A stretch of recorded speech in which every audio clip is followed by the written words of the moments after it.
Storytelling Podcast, episode number 3. Welcome to the Storytelling Podcast, where everything's fictional, even you. And now, here are your hosts, 3 people who don't know the meaning of spoiler alert. Garrett, Zach, and Cristal. Hello, everyone, and welcome to the Storytelling Podcast, the podcast that's all about fiction, fiction, and more fiction, and telling the best truths through the medium of lies. I am your host, Garrett Robinson, and your co-hosts this evening, and every evening into the future indefinitely, are Z.C. Bolger, author of Danny Calloway and the Puzzle series, and Cristal Logothetis, pen name of V.C. Cole, author of Via Rosal. Wow, I felt really choppy and awkward on that one. Danny Calloway and the Puzzle series. Is that what I said? Yes, you did. Wow, I apologize. Danny Calloway and the Puzzle House. I think you're going to have to issue 2 corrections today. If anybody's watching this, they know by this point. And if they don't, then just go back and read our earlier or listen to our earlier podcast. God, I'm off today. It's because we just recorded night before last. I mean, what the fuck? What am I supposed to do? I think the problem is that we didn't have like a 30-minute setup time where we had to troubleshoot Zach's issues with his computer. So we just jumped into it this time. It happens. Well, okay. So it's only been 2 days, but remember how on the last episode I announced that we had 16 subscribers to the podcast? Yes. Yeah. The very next day it dropped down to 14. Woohoo! And then today it climbed back up to 18. So we're at 18 right now and some more people subscribing to the YouTube channel. I pulled some excerpts of the original episode and posted those on YouTube. Have you guys seen those? No. No, I did not know you had done that. Okay, well, one of them is when we were talking about Indiana Jones. One of them is talking about Twilight. One of them is talking about Jaws. And then the last one is talking about the Odyssey. And here's the thing. I put the word lesbian in the Odyssey excerpt, and the views just went like, pa-choo! People started watching that shit. The word lesbian! You should add the word lesbian into all of our excerpt. just to raise her. No, in all the episodes. Storytelling Podcast, Episode 3, Developing Great Characters Who Are Lesbians. Viewership just through the fucking roof. It'd be awesome. Now we have to get Lexi Maxwell on here. Yeah. Tell us how you make your stories. Talk with her. Yeah. I actually would love to have Lexi on at some point, because the great thing about her erotica is that it has a good story, and I love that. So if you guys are down with a lot of profanity and really, really filthy, dirty language, then we should totally do that. Yeah. Cristal, you should actually listen to the story. The self-publishing podcast. I don't know, I'm getting mixed up. The self-publishing podcast with her first, because it's like talking about like what was it like cum box or some shit. I'm cum slut.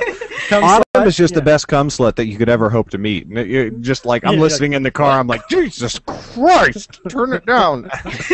My most ardent question for erotica writers is, did they ever go through that mental phase like, oh God, what if my mom or my dad reads this? Well, Lexi Maxwell is her pen name. She doesn't write under her real name. So nobody knows who her real name is? That's right. And when they did the podcast, they didn't broadcast it live video-wise because, obviously she didn't want her face out there either. I see. We should broadcast it, but it could be black. Yeah, that's what I was saying. I was like, dude, do the video because, I wanted to see the expressions on the guys' faces when she was saying shit. But the thing about that was, if she's black for the viewer, she's black for them. And, that's racist. Okay. And then they wouldn't be able to get, there's a much better interaction when you can see the person that you're talking to. I don't know. That's just me. So, anyway. Sure, but, I mean, they're going to have crazy reactions anyway. I mean, just Sean, laughing like a donkey is great, good enough. Yeah, I can't say anything about anybody's weird laugh because I'm the horse. Sean's a donkey, I'm a horse. If Sean and I had a love child, it would be a mule. I think our last podcast was great. Our last podcast was, I was just going to say, it was fucking awesome. Yeah, I mean, it was great. I literally went back and listened to it 10 minutes after we stopped, and I just listened to straight through, and I was like, this is great. It was perfect. I can never do the immediate re-listen because usually by the time I'm done, Megan wants to slaughter me, but, whatever. I've listened to it several times since then, and I'm already pulling the excerpts out of episode 2 and everything like that. Do you have any other audio clips? Other audio clips from that? Aside from Zach talking about Indiana Jones and lesbians. I don't have any audio clips from the second episode, but I do have this little gem, which. Oh yeah. Oh yeah. Oh yeah. Oh yeah. I was saving that. I was saving that for our erotica episode, but I guess it's out there in the wild now. Nothing we can do about that. You know what? We should play an audio clip from like 50 Shades of Grey audiobook.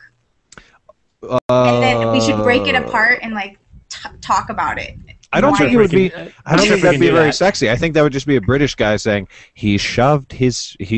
I can't even do a British accent right now, which is terrible because you know me. Go Jamaican. Guy. Always go Jamaican. Go he shoved his shaft in my pussy, man. Mon. Sorry, I messed that up. Wow, this is terrible. Because I know David Wright is watching this right now, and I know that he's just like, you fucking guys suck. He's You're just like better off undead. He's just sitting there just, wow, this sucks. I don't know who this guy is. He's from the other podcast? He's from the self-publishing podcast. He's awesome. We love you, David. He radiates darkness. His first novel is Available Darkness. It's an autobiography. No, but the second podcast episode, going back to seriousness, because I only want to vamp for a few minutes because character development is a big topic. But the second podcast episode, I feel like, I know we can't break it up into the 3 acts and whatever, but I feel like we really skimmed over the second act in particular because that's what everybody has a problem with. I even said it in that episode where I was like, everybody can think of a good beginning and a good end, but the middle is just fucked. And we just skimmed over it, so we should go back and visit that at some point. We never even talked about the first act, from what I remember, and we also didn't talk about. Yeah, we did. We started with the first act. You obviously haven't re-listened to the episode. Not yet. I have not yet. I admit it.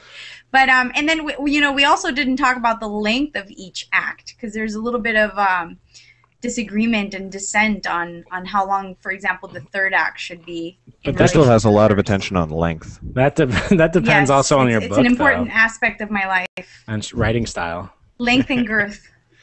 Or your movie, or that's true. That's a soundbite right there. Length and girth.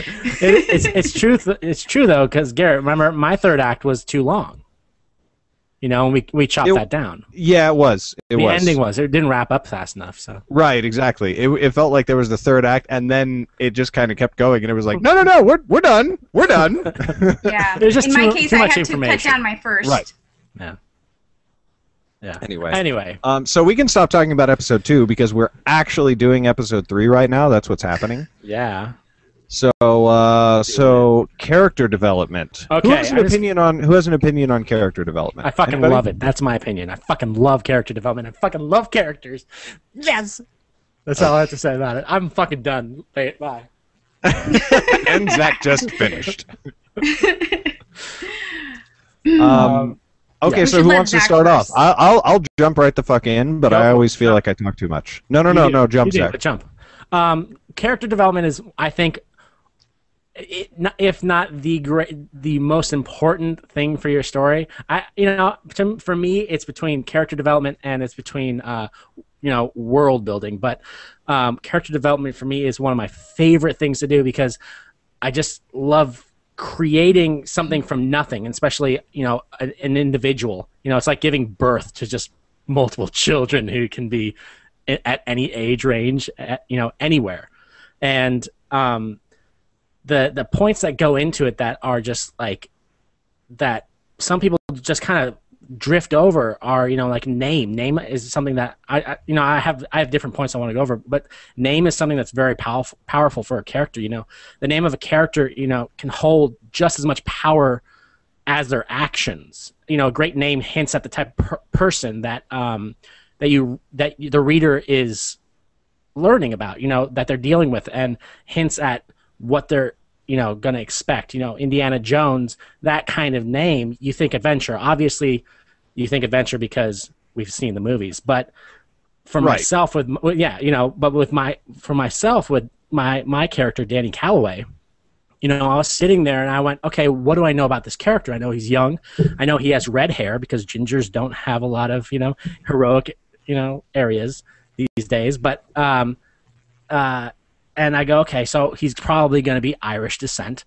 So what would sound cool? Okay, Daniel, that's kind of cool. Danny's short. And then for some reason, Calloway just jumped in my head. And when I tell people my character's name, Danny Calloway, the majority of the reactions are, isn't that already a character? Because that sounds really, I had that reaction. Real. Yeah, exactly. And that's something that's very powerful. When you find a proper name for your character, it's huge for promoting who this character is, because if you hear Sherlock Holmes, that's not a normal name, but it totally fucking fits that character. When you hear that somebody's named Sherlock Holmes, you're like, what does this guy do? Whereas if you just throw out some random name, it's not as powerful, basically. Right. Yeah. So anyway.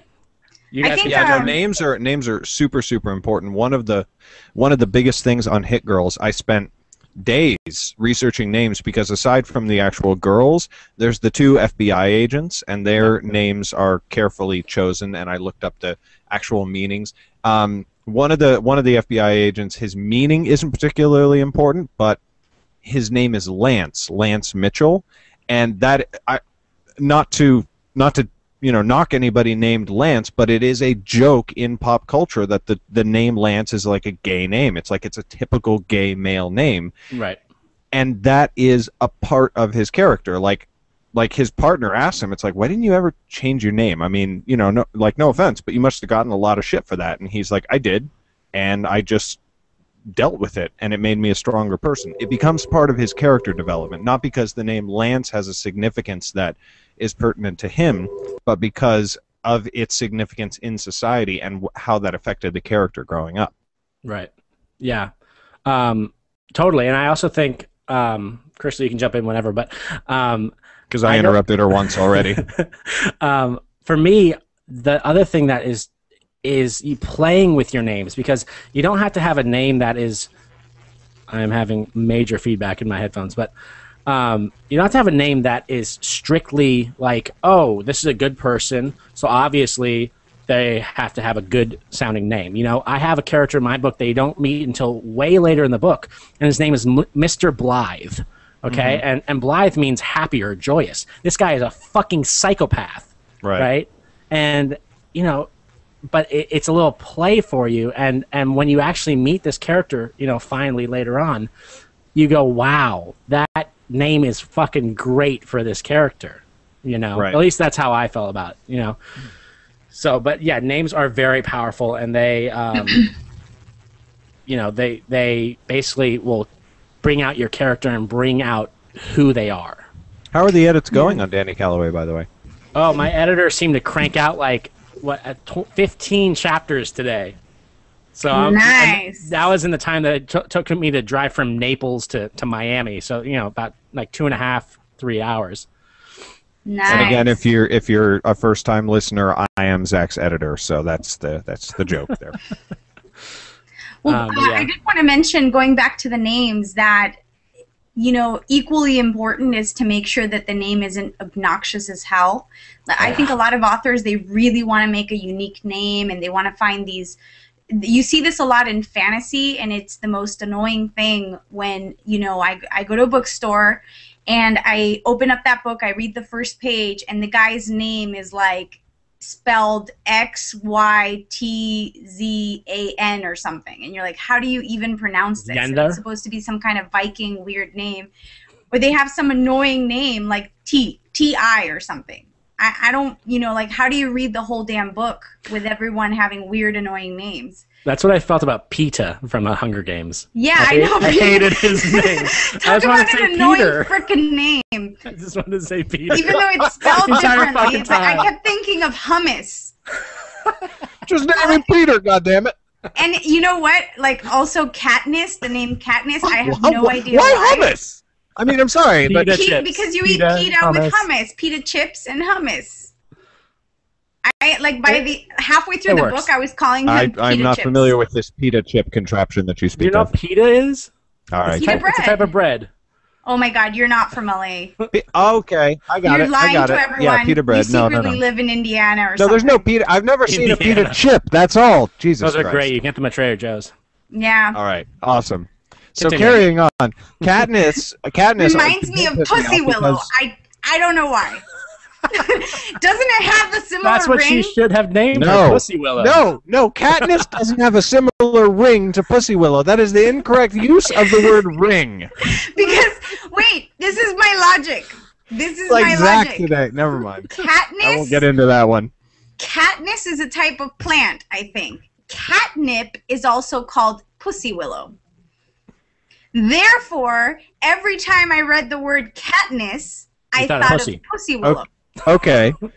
So Please don't that's make a clip fine. out It's of just not. Please do not make a sound clip out of this. I'm It's begging too late. you now. Now that you've said that, it's already happening. He's gonna be cutting it, so I just think of pussy. Done. Short. Yeah. Succinct. Every time I think of Katniss, I think of pussy, and then I'll splice that together with me saying, "Crystal, please get your pussy out of the shot." And then he's gonna throw that other sound clip on there. Anyway, yes, names to me are something is huge. And another thing that I hate, but obviously you can't really get away from, are foreign names. Oh my God. Okay, no, fuck foreign names.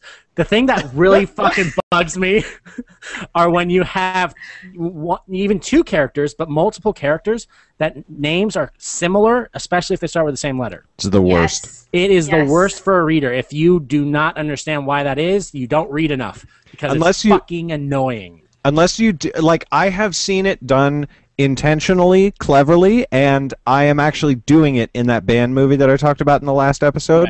Right. There is Chuck and there is Chester, and when the band goes in for the meeting with the record producer, he's like, "Hey, Chuck," and he's like, "I'm Chester," and he says, "Chuck is short for Chester," and he goes, "No, he's Chuck," and there's more to it than that, and Right, but that's, it's that's like a whole thing. intentional. That's intentional. Yeah, But like totally. if your hero's name is Jane and then there's and then she has a best friend named Janice, fuck you. Fuck you. At that point I've checked out of your book. Like, it's Yeah. done. Yeah, exactly. You know, there's actually an amazing book that was translated into many languages. You two ignorant Americans have probably never heard of it.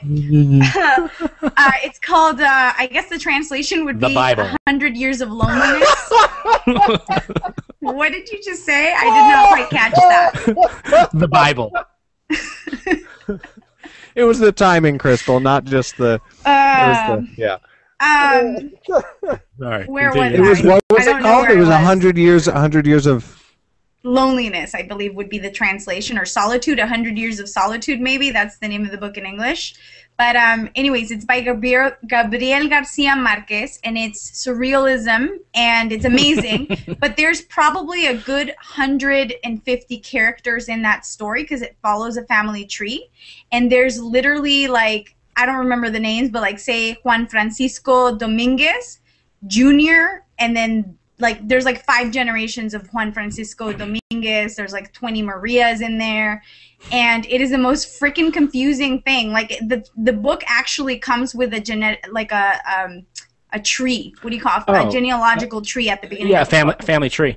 A family tree, and So yet it sold millions upon millions of copies. I mean, the guy's considered a master. He's won a Nobel Prize and everything. That's awesome. Sure, I'm sure it's a fantastic book. Yeah, you can still go with that, but the thing is that it sucks for a lot of readers because It they really get does. confused. And I know that when I was in school, and I'm pretty sure this happened with Garrett as well, because we know you didn't go to school, Crystal, is that we wouldn't want to read a book because so many people were like, oh, I couldn't keep track of the characters, or I had to write a list of who was who and refer to it. Like, it can get that annoying where it's like, just don't fucking do it. There's no reason. Unless, of course, if you have a family tree, fine. If you have what Garrett had, fine. But I do not condone going back to edit things that are so, tiny in your manuscript, especially if you're in the middle of writing it. But if you have this in your manuscript right now, go fucking back and change it because I don't want to Yeah. Oh. Right. Yeah. It can just get super annoying. Yeah, and names should be you should be able to pronounce names. Like if you don't want to use the name Harry and Fred and Ted, fine. But fucking find names that can actually be pronounced. Okay, so that's good. Now, I would like to move off of this topic because names are, don't get me wrong, they're important, but they are so minuscule. It's the starting point field of developing a character. So let's get on to some of the really, really good stuff. What would you guys say is the most important part of developing your character? Now, I'll go first. Okay. Choices. It's the choices your character makes. If your character isn't making choices, if he isn't making decisions that impel the story forward, he's not your main character. You might be writing the story about him, but he's not factually your main character. And this is something that I've personally struggled with, where you have a character who gets pulled through a story. The best characters don't. Good characters don't. If a guy is getting pulled through the story and never makes a decision, yes, I'm going to go do this, I just fucking hate that guy. And I can't think of a single character that I like that at some point along the road, and this goes from everything from Luke Skywalker down to Scott Pilgrim. I love Scott Pilgrim. Oh my fucking God, don't get me started how much I love that movie. Cristal. Seriously, don't. Scott Pilgrim versus the World is the best movie. That's what made me want to write a band movie. Even though it's a band, video game, romance, whatever movie, that's what made me want to write a band movie. But anyway, if the character's not making decisions, and if those decisions aren't the decisions that are impelling the story, you are falling down on the job, because your audience wants to read about active people generally. I mean, I just with a brain. With a brain. Yeah, not always. You see that a lot in romance. Twilight. Yeah, you see this a lot in romance. There's this typical helpless female, and she's just all these events are occurring to her, and she's being kidnapped, and she's being kissed, and suddenly they're making love to her, and it's like she has no say, no decisions whatsoever. It's ridiculous, and I hate. Okay. I love how they are making love to her. Right. Or whatever. It's an orgy. Yeah, depending it's on one what of those books. Anyways, I hate that. I fucking hate that. Yeah. I don't really read romance anymore as much. But I cannot stand those storylines, because you're right. The character has to make decisions. I think the character has to have a fucking spine. Right. Sorry, I'm cussing a lot today. What do you you're with me and Zach. Why are you apologizing for cussing? I don't know. Last time my husband overheard, and he's like, "Hey, tone it down. You're cussing too much." I was like, "Sorry, honey." No, I agree with you, Garrett. But there's another thing is that I also feel that a character can start off as a spineless little bitch in the beginning of a book, but then grows into that. Yeah. Right. And that's what I think. That's what I think writers need to realize, because we aren't saying that if at this point in time your character is a spineless little bitch, then he's not your main character. Your story might be growing into that. You might be coming of age story kind of thing. Yeah, right. Well, I mean, Luke Skywalker was a whiny bitch until he said, "I'm gonna become a fucking Jedi." And even then, he was a whiny fucking bitch, but he was deciding to try to do something about it. Right, and I feel like Danny Calloway is, in the beginning, he just doesn't want to do anything. He's kind of bored, kind of like whatever, By the end of the book, he's doing cool stuff. Right, he's doing spoiler alert. He's doing stuff. And but if you remember, that was one thing that we had to work on as we were going through the editing process was, right. Excuse me, too many decisions were being made by other characters in the story, and I was like, no, let's have Danny, right, step up. Exactly. And he did, and now it's even better. It was awesome before I put my hands on it. It was totally fucking sweet before I put my hands on it. But that was a change that I think really, really helped I think it definitely helped. Story definitely aspect, helped. Yeah, and I think writers definitely need to look at that as, you need to what Garrett said, your character needs to be making decisions. I think a great example of that is in Yesterday's Gone by David Wright and Sean Platt. Is that Hi, David. You have so many different characters, but if you actually look at them, they're each making decisions, Right. And it's right from the start. It's like, holy shit, what the hell is going to happen? I have to go look for my kid. Where's a gun? Actually, I'll say this, and David, if you're watching, I apologize. One character who I felt didn't make decisions until much, much later in the story, and I hated him up until this point, was Charlie. There's one character, and he's this like wimpy little kid, and he's being bullied by his abusive stepfather the whole time. So it's like I felt sorry for him, but I didn't like him. Like I kept wanting to get back to all of the other characters. And then at the end of the first season of Yesterday's Gone and leading into the second season, Charlie grew a pair and started doing some cool stuff. And I was just like, yes, now I want to follow him. Now I want to, now I care. See, but that's up until that point. Go ahead, sir. I totally cut you off. Until that point, I didn't care. Okay. Yeah, and I felt that way about Micah, personally. Micah. The little kid. I think his name was Micah. Oh yeah, but his storyline got so like LSD, like tripping balls, that I was like, what the fuck is this all about? Yeah, Cristal hasn't read this, so we should continue. Right. Yeah, she can't add anything. You guys should send me a list of homework for Pete's sake. I'm trying to think of a really bad example of this being done. The first movie that jumps to mind, and I haven't even seen all of this movie, so it's not. I may be slightly off base, but I don't think I am, because it was a terrible movie. Is Battleship? Anybody even see that? Oh God, yeah, No. I saw the first. Okay, so you're the only person. I fell asleep somewhere around the second act. Right. They're all the freaking same, anyways. They all end the same. What all end the same? I hated that character. All those movies end the same. The main character in Battleship is such a. I don't know. I just hated everything about Battleship. Who's the main character? Isn't Liam Neeson in that movie? He is, but he's not the main character. But it's everybody's just sort of reacting. It's like aliens show up, and then it's like, oh, we've got to fight them. Oh, they're on our ship. Oh, we're running away, and it's like, I don't know. That's how I felt about District B13. I love District 13. No, that's not right. District 13. District 9? B13. There we go. District 9. B13. District B13 is a different movie. It's in French. District 9, I see what you're saying, but at one point he is like, I'm going to help the prawns. This isn't a spoiler alert. The prawns are the aliens in the movie. I mean, there are aliens. That's the point of the fucking movie. Yeah, there's aliens. Or very ugly, like. I think it was probably up until that point. Getting up to that point was right. Like I was just kind of like, where the fuck is this going? But it was also shot as a documentary, right? So that stood out. So that I feel like that kind of added to it as well. Right, for sure. I disliked to it. Yeah. So.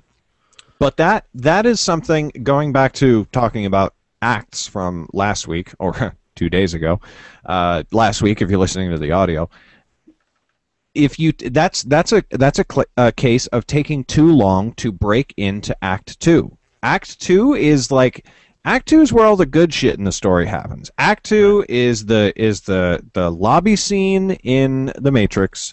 Act 2 is all the space battles in Star Wars. I don't know. Act 2 is where the good shit happens, Yeah, it's Jim Carrey trying to get away from the movie set before he even knows it's a movie set on The Truman Show. Boy, you're really obsessed with that movie. I love that movie because it has a perfect character arch, which is, I guess, what we're talking about. It's that growth that the character goes through. Because the guy literally begins... when the movie starts, totally content with his life, oblivious, he's like this super polite guy. He walks out the door and he's like, in case I don't see you, good evening, good afternoon, good evening, and good night, right? And then at the end of the movie, he's faced, spoiler alert, if you haven't seen The Truman Show by now, it's like, go kill yourself. But do not. We here at the Storytelling Podcast do not at any point condone suicide.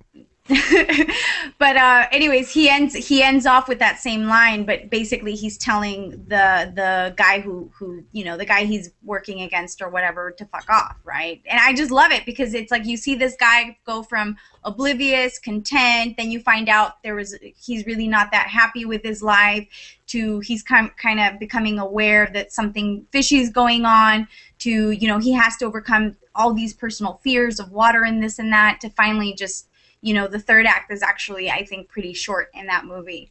So I see it as a perfect one. Another one would probably be Stranger Than Fiction with Will Ferrell. Do you guys remember that one? Mm-hmm. Yeah. That was another one with a pretty strong character arc, I think. Oh, holy shit. I totally forgot something, a correction that I was supposed to issue that I got completely called out on in the YouTube comments of our last video. Or no, not in the YouTube comments. I actually found this one out myself. I got called out on something else in the YouTube comments. So Pulp Fiction, that was Ving Rhames. That was totally Ving Rhames. That was my bad. Right. I said last week that it was yeah, you were right. Marcellus Wallace, yeah. Right. I said that it was Michael Clark Duncan. I had been having a whole conversation with somebody earlier in the day about Michael Clark Duncan, so he was sort of in my head. Mm-hmm. Right. Sexually. What was the other thing that you got called out on? Oh, it is Aunt Beru and Uncle Owen. Oh, it was not Beru.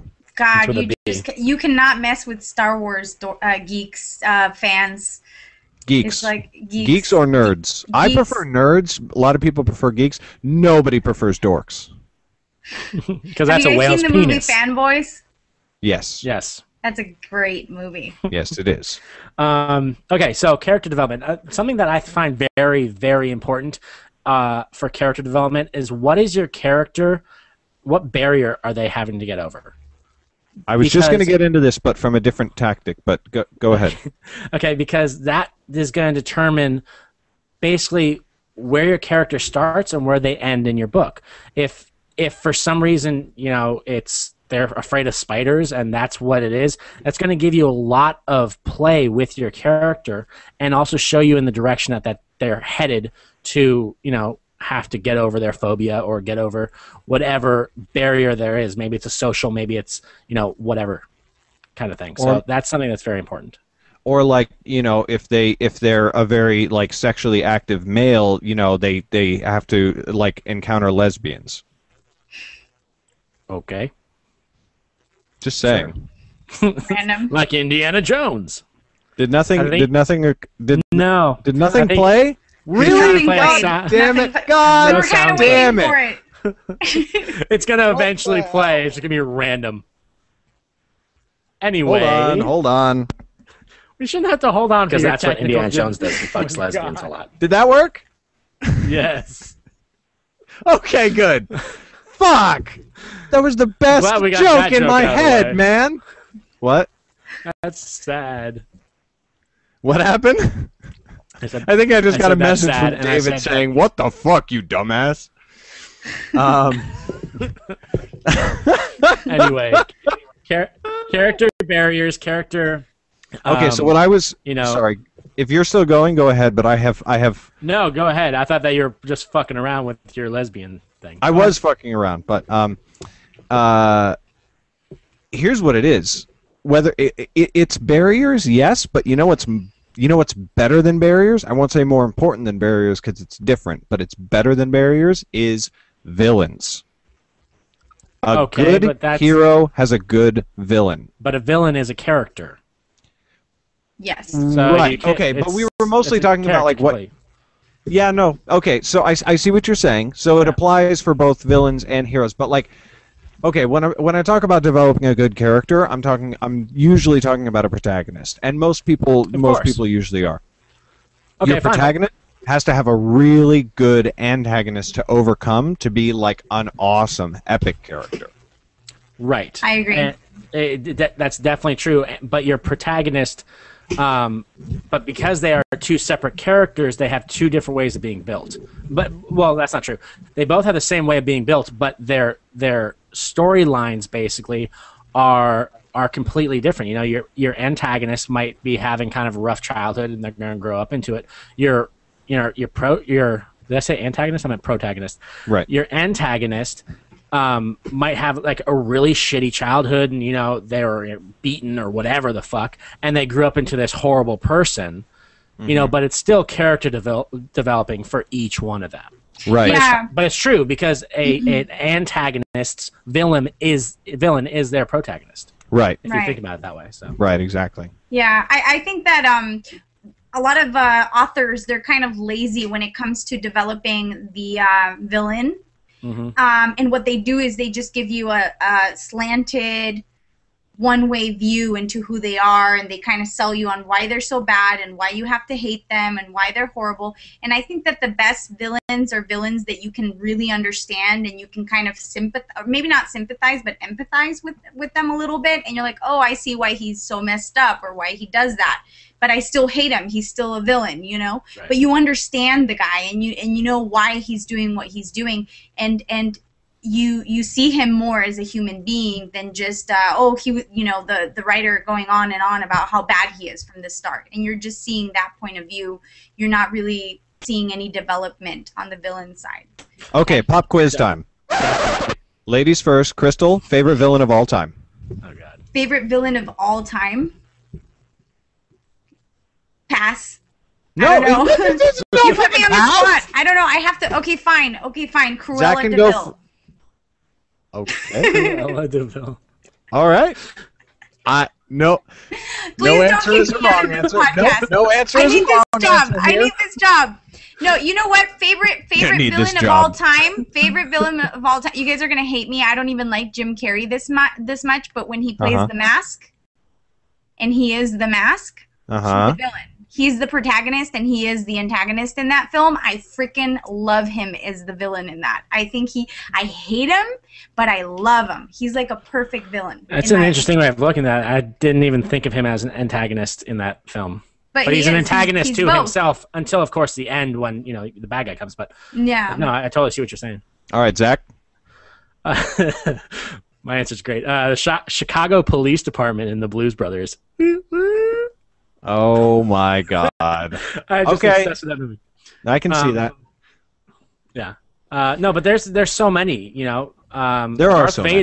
Darth Vader is obviously classic. Darth Vader, in my opinion, best antagonist ever. Yeah, I knew it would be that way. But Star Wars is not my favorite film. My favorite film is The Lord of the Rings, but I'm sorry, Sauron is a crap antagonist. I didn't Yeah. like Sauron. But the Emperor, I think, is actually even like fucking more crazy than Darth Vader. Right, but he's not as interesting because he's not as fallible. He's not as. You don't understand why he's evil. They try to tell you in the prequels, but you know how the fucking fuck the prequels. Yeah, okay. That's my Tourette's kicking in. But like Vader, you're like, dude, he's fucking bad, but there's empathy. You're like, oh well, I get it. You're still a dick. I'd still lightsaber you in the head, but I get it. You're my dad. He's not my dad. The other, my dad's not black. Okay. James Earl Jones. Wait. Garrett hasn't said his favorite antagonist. Darth Vader. Darth Vader. Oh, Darth Vader? I thought you said Darth Vader. I did, but then he agreed with me and said. Well, no, he said Darth Vader was good, but he said that his favorite antagonist was the Chicago Police Department. Oh, right. Okay. Which there are no wrong answers. There are no wrong answers. Okay. I'll think of a better one for next time. But here's another thing: is that for writers, is that your bad guy, your antagonist, your villain, you need to make sure that they know they think they're doing right.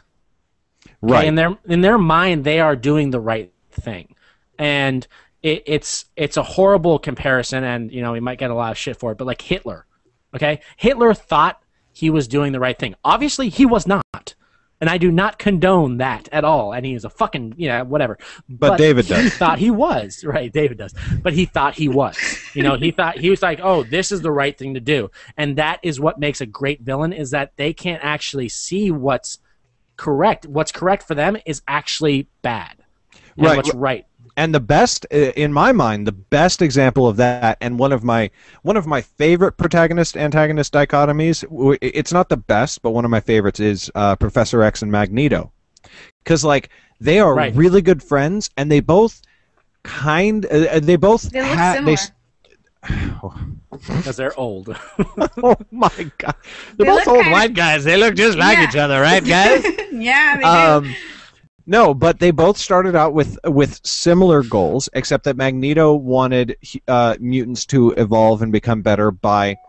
Magneto wanted to destroy all the humans, and Professor X wanted to work with and survive, and just survive with the humans. Right. And you get so much where Magneto's coming from, and he started off with a really shitty background, and Professor X started off with a really awesome background, and they went in different directions because of that. Right. Yeah, exactly. But like Magneto thinks he's doing the right thing was where I was going with that. Exactly, and that's what makes I feel like a great antagonist is if your antagonist in your book is just, you know, if he is a serial killer, let's say, and he's just killing, you know, for the fun of it, you can still have that, I guess, but it's not as epic as having a serial killer that's killing for a reason because he thinks it's the right thing to do. Right. Okay, I want to jump back onto the Collective Inkwell book, Yesterday's Gone. One of the main characters in that is a serial killer called Paricio, and he kills for the fun of it. I mean, he's a very fucked up individual, and he has a psychosis that causes him to kill, but his psychosis also, like, when you're in his head, he's like, dude, I'm going to carve this bitch's tits off, and it's like, it's fun to him, it's a game. And what they did with him that was interesting was they didn't even try to make you empathize with him until much later in the story when he'd gone through a lot of development as a character. But the reason that you loved reading him was that he was fucking hilarious. He was so funny, and it made you complicit in what he was doing. So you can fuck around with it, and they don't have to necessarily think that they're doing the right thing for the right reasons. If you can make the audience empathize with them in some other way. John Travolta and Samuel L. Jackson in Pulp Fiction, exact same thing. They don't think that being a hitman is the right thing to do, but in the very first scene, Quentin Tarantino puts you in their conversation, and the motherfuckers are hilarious. That's when they're talking about the Royale Deluxe with Royale cheese. with cheese, and well, Amsterdam is later, but they're talking about all this stuff, and you're just like, these guys are fucking hilarious. What are they doing with those guns? Oh shit, you know. Right. And that's an important thing, especially when you're going with unlikable characters, whether they are your protagonist or your antagonist. Although for a protagonist, you want to do this early, and an antagonist, you want to do this later. And it's making them likable. If you're going to have a protagonist that's generally pretty unlikable, really early on in your story, you want to have them do something that's very likable, so that your audience... Save the cat. Like Save the Cat. I figured I was getting too fanboy and I wasn't going to mention it again, but no, it's totally from the book Save the Cat. The book Save the Cat is named after that. You have your hero, he doesn't say do this, but he just gives it as an example.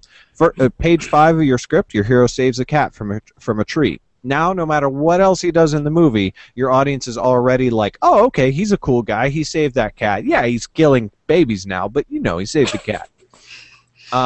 For your antagonist, that works a lot better later on in the film, because the audience is like, I want to kill him, I want to kill him, I want to kill him, I want to kill him, and then he saves a cat, and they're sort of like, oh, well, he's not so bad, and it can be used as a tool to create conflict, but you don't want to make your... Go ahead. Well, I just went on a roll, and I need to stop, so just somebody else jump in. Let's jump back into Star Wars. You have Darth Vader, and when you look at this guy, and he is the villain, and you know that. But spoiler alert: if you have not seen Star Wars, if you haven't seen Star Wars, stop listening to my fucking podcast. Go jump off a cliff. When he saves Luke, that and then and he kills the Emperor or whatever, you automatically go, oh, right, that's kind of sweet. And then he's kind of dying, and you're just sitting there like, I hope he doesn't die. And you're like, for the last for the last 3 films, you've been like, kill Darth Vader. I want to kill this guy, Yeah. But that's a great example of that. Right.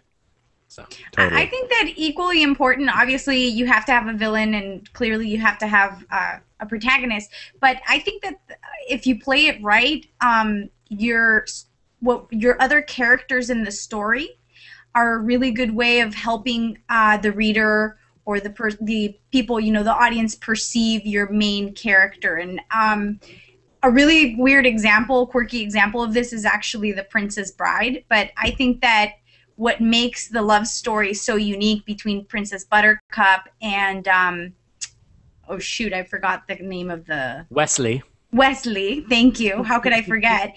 Is the interaction that they have with these guys that start out as villains and then they become friends and whatever. But it really adds, because I've read the book and I've seen the movie, and in both cases it just really adds to your perception of who the protagonist is. So I think it's really important. cool. To have supporting characters. Totally, and that's the other thing, is that you can have sideline ancillary characters, and you may think, oh well, I mean, they're just fluff for the story. No, dude, if you develop your side characters well, that's a great place to stick. Because I don't know if you're like me, but you'll think of a character and you're like, oh, here's a great idea for a character, but then you're like, I can't really write a story around this person.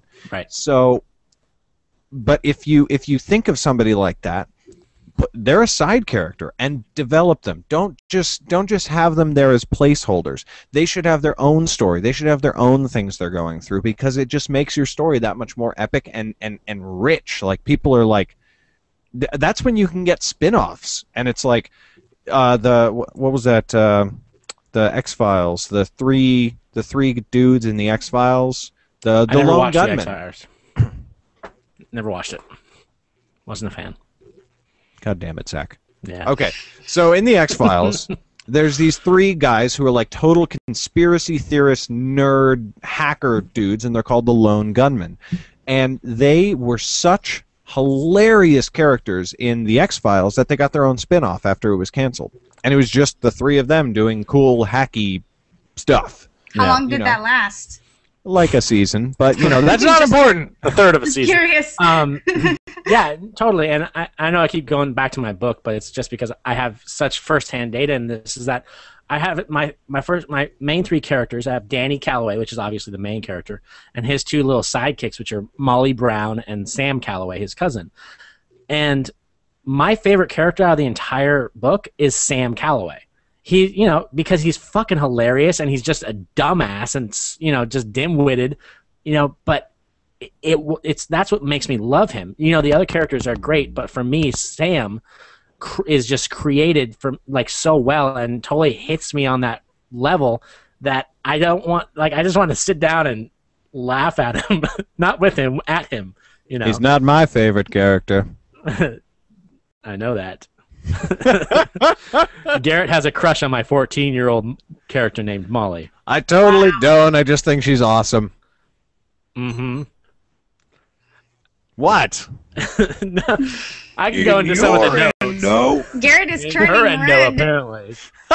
I know, right? I am is really bright not. red. I am really not. He's blushing.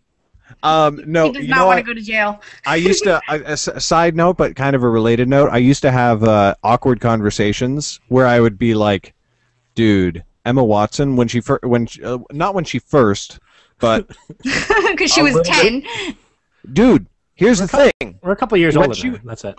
Yeah, exactly. When in the third movie was when I was like, dude, Emma Watson is fucking hot, and somebody was like, dude, she is 14, you sicko, and I was 6'4" at the time, and I was like, dude, I'm 15, so go suck a dick.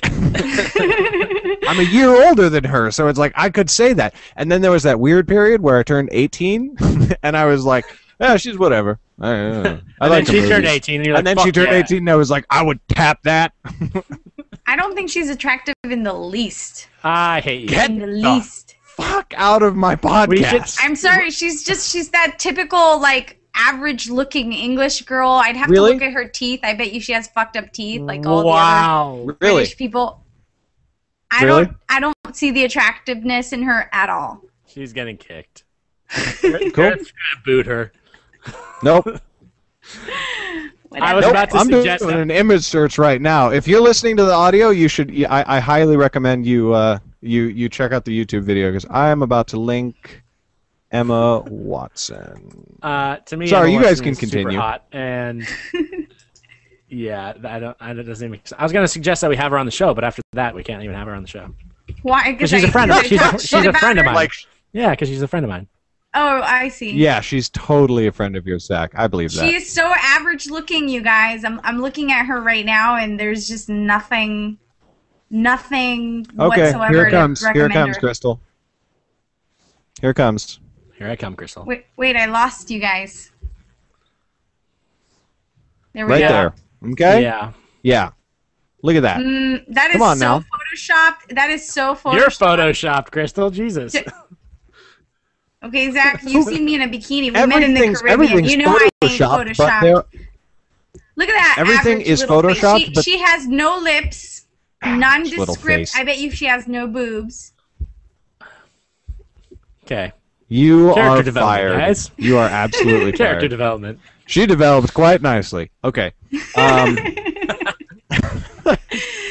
All right. So That needs to be all of stopped. that aside, okay. So what do we got? We've got choices that your character has to make, obstacles that they have to overcome. If they are the protagonist, the antagonist, they have to overcome. If they're the antagonist, the protagonist, they have to overcome.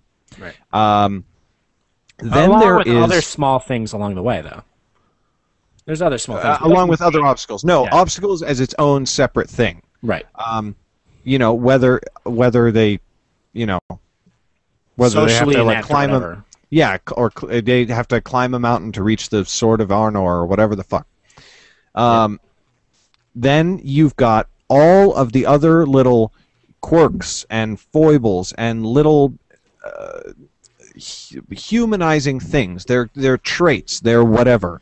You know, and these are slightly separate than obstacles, but like, you know, alcoholism is one that's probably slightly overused, but it can really humanize a character, and it can. I'm watching Battlestar Galactica right now, and the colonel, the second in command on the Battlestar, is a raging alcoholic, and it is, you fucking hate the guy because most of the time he's a psycho and an asshole, but then you see him struggling with his alcoholism, and you're like, God, that sucks. Like, you hate to see him go through that. Whereas if it were a bad guy, you'd be like, yeah, you, I don't know, whatever. I hate you. Yeah, exactly. I hate you. I hate your face. But there are a lot of different things that you can do. You can have, you know, you can give them like a Woody Allen twitch and like the weird way of talking and, you know, all that sort of stuff. Or there's a billion things you can do. There are as many I don't different. think that works in books. The Woody Allen Twitch. Who'd read that shit? I would. Really? And then he Woody Dude, Allen you- twitched all over her. You got to read the Bialy Pimps by my other buddy Johnny B. Truant, because that shit is hilarious, and the people in there are so like off the wall. It's like Clerks in a book, you know, or like there's Dickensian characters in there. There's like one or two straight men, and then there's like straight men in the character sense, not in the homosexual sense.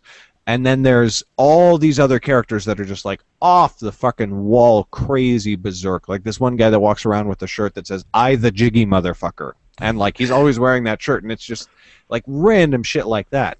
And it enhances your characters. It gives them their own voice, their own personality. Yeah, I actually didn't even like Clerks. I have Bialy Pimps, but I haven't read it yet. But another book that he wrote was Fat Vampire, and the Fat Vampire That's a series is great book. fucking great. It's really That good. is, I think the character development on Reginald is amazing, and he's just this fat fuck slob, and but you care about the guy. I love how in the end he's like finally getting girls and he's sorry. Jesus Spoiler alert. Christ, Spoiler Cristal. alert. Spoiler alert. You can't do a spoiler alert on that because that's way too new and unknown. No spoilers on that. Yeah, there's no you can. That's like, dude. Come Did on, you it's see not last like- night's it's not Walking like- Dead? Spoiler alert: Rick dies. Rick doesn't die. I don't even know if the main character's name is Rick. I think it's Rich or whatever. No, the it's fuck. Rick. It's Rick, but okay. And I he don't does watch the die. show, and And he I'm does sure die he last doesn't. night. Maybe he Thanks a lot. dies. I don't know. I'm not. You know. That reminds me, I didn't watch last week's episode, so I'm fucking sick. Come on, but it's not like I gave off the grand finale of the book. Okay, good. It was just an aspect of it. Right. He develops as a character is where you were going with that. Yeah. Dude, guys, I feel like we could do a whole nother episode about this. That's what I'm saying, dude. Okay. Yeah, we should do another. We should do how to develop a great character part 2. We need to talk about supporting characters more too, I think. Yeah, we do. And there's so many other things that I haven't even gotten into. Like I have this whole list of notes from Save the Cat. Like I did a whole research project on it, and I don't know, but we're almost out of time. We have like a couple of minutes left. I did want to say for writers out there, if you're looking for an app that's really good that helps with writing, there's one called A Novel Idea, and inside of this app, I think it's like $5 or $10 or something, but it's totally worth it. I suggest people go out and buy the app or buy an iPad for the app. I don't know if Garrett has it or anything. I personally really love it. A Novel Idea? Yeah. Yeah. Hold on. Okay. I personally love it. It also has a character development area where you can create a character and it goes into the different role, like what's his role, what's his name, what's his age, is it human, like what species, eye color, and you can just lay it out really easily. Obviously you can do that on an Excel spreadsheet if you want to, but having it with you and being able to note things down has come in really handy for me. I had 20 book ideas on there until my goddamn iPad crashed and I realized I hadn't backed it up. So that's one thing, and then the other thing is that there isn't really a way to take that and start writing within the app. So that's the only thing. Like I started to outline my first feature length novel. I started to outline my first full length novel in it, and then I was like, wait, I can't write in this, so that's why I would use another piece of software that's like on my computer, because I would want it all on the same system that I'm actually writing the book in. You know what I mean? No, I totally get what you're saying, but for me, because I have my iPad with me more than I have my computer with me. Right. And that's what it came in handy for. The other thing is that this is version 1, and he's coming out with version 2 this year, sometime this year, hopefully in the next couple of months. And he's a great guy, and he takes suggestions and everything like that. But cool. I think he's putting in features like that as well. That's awesome. Well, there you go. I think we've plugged a whole lot of products and books and episodes in this one, so my show notes are going to be fucking hellacious this week. Well, I personally want to plug anything that's going to help anybody, Yeah, I agree. No, that's true. Contests, I find it very helpful. I actually want to do a whole episode on software because there's a lot of people out there writing in Word.